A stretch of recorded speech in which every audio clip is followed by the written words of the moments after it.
ಒಂದು ವಸ್ತುವನ್ನು ಮಾಡ್ರಿ, ಇದು ಗಣಿತ ಪಟ್ನ ಮಾಡ್ರಿ, ಚೆನ್ನಾಗಿ ತಿಳ್ಕೊಂಡು ಮಾಡ್ರಿ.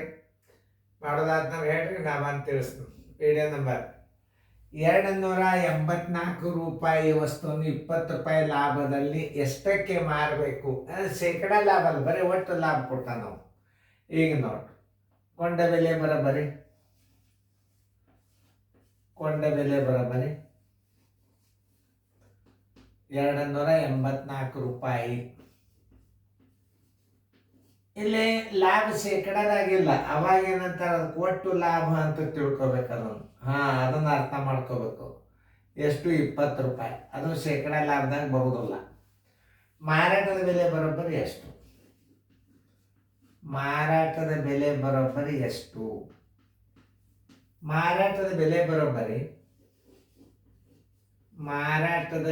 ಬರೋಬ್ಬರಿ ಕೊಂಡ ಬೆಲೆ ಪ್ಲಸ್ ಒಟ್ಟು ಲಾಭ ಅಂತ ಬರೆದ್ರೆ ಸಾಕು.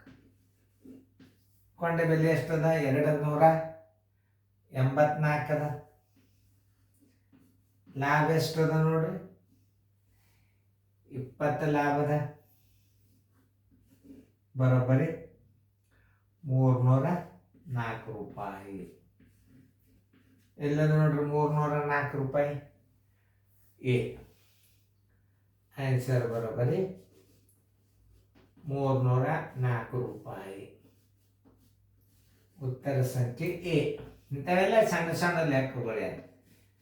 ಯಾಕಂದ್ರೆ ನಿಮಗೆ ಯಾವುದೂ ಲೆಕ್ಕ ಉಳಿಬಾರ್ದು.